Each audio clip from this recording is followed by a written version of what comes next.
Hello, West Ham Network, and happy Thursday. It's Holly, and I am here with your Hammers headlines for today, Thursday, the 10th of August. And it is indeed a very, very happy Thursday, as West Ham have officially made our first signing of the transfer window. It's what we've been dying to hear for a very long time now. So let's get stuck straight in. Our first bit of news and the best update of the transfer window so far, we did a signing. We knew this one was in the works for a while, but today we officially completed the signing of Edson Alvarez. Now, this is a really, really exciting signing, having bought him from Ajax for £35 million. He's an absolute powerhouse and is certainly one to keep an eye on. He's strong. He's great with the ball at his feet. He can do whatever he needs to do. He looks quite calm as well under pressure. And best of all, he's defensively minded, which is what we really needed from someone in that position. So he is going to be able to help protect our defence, which was my biggest fear going into the season, that we didn't have someone to do that. Now, Ajax have posted some really emotional videos wishing Alvarez good luck, which shows that he's left on good terms, which is another thing that we always want to see, just a good egg, really. He seems really passionate. He speaks fluently in English, which will no doubt help him bond really quickly with the team. So there's loads and loads of good points about him. He just seems very excited and he's looking forward to getting stuck in by the sounds of it. Now, if you want to hear more about Alvarez and what he can bring to West Ham, watch the live from earlier this afternoon where me and Anton had a great chat about the defensive midfielder. We were also joined by Russ for a guest appearance, so make sure you give that a watch to learn more about our brand new signing. Happy days and welcome to Alvarez. Up next, Fabrizio Romano has said that Man City are preparing a fresh bid for Lucas Paqueta after holding talks with West Ham for the midfielder. This is, of course, after we rejected their initial approach of £70 million. Fabrizio has made it clear that City don't want to overpay for Paqueta, which is their typical business model. And often, because of the name of City, they will attract talent without having to pay stupid amounts because the players then push for the move, frustratingly. But the next steps that they take will be another verbal approach. He also said that Paqueta does want Man City and that players can be included in the deal. Not sure which players they'd exactly be happy, but maybe 100 mil on Foden. But it doesn't take a rocket scientist to guess that pretty much any Premier League player's head would turn if City came knocking for them. But the real question is, will he stay motivated if we keep him at West Ham for another season? And what will City be willing to pay for us to part with him sooner? Obviously, we don't know with any player how professional they'll remain in terms of playing for the badge, whether they wanted to go and we say no, or whether they literally refuse to play. So that would obviously play a big part in whether the club's hand would be kind of forced to just take what we can get for him.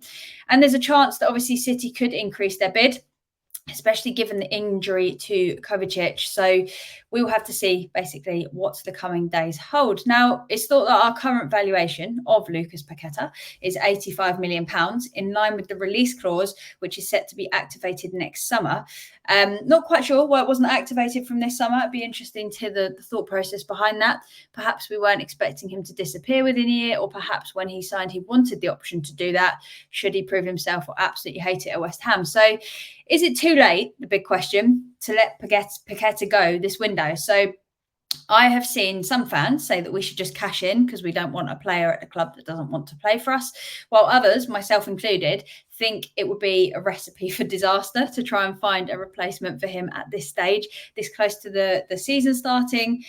We just don't have time to get anyone in, let alone bed them in, let alone just the thought of starting next season without Paqueta and without anybody even slightly in the realm of what he can do in that position worries me, given how long it's taken for us to get Alvarez over the line. So make sure you leave a comment with your thoughts. Let us know what you think. And for your third story today, James Ward-Prowse is travelling to London ahead of a medical tomorrow, with David Ornstein saying that Downs is expected to go to Southampton on a season-long loan as part of the deal worth £30 million. This sounds as though it would be a good opportunity for Downs to show what he can do in the Premier League and get some more game time and experience, which can only be great, really, for his progression.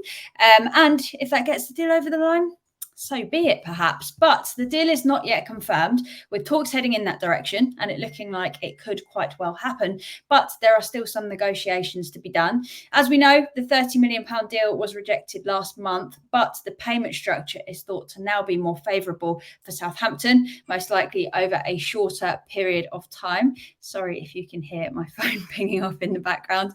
The additions of James Ward-Prowse and Alvarez in the space of a few days would certainly strengthen up that position.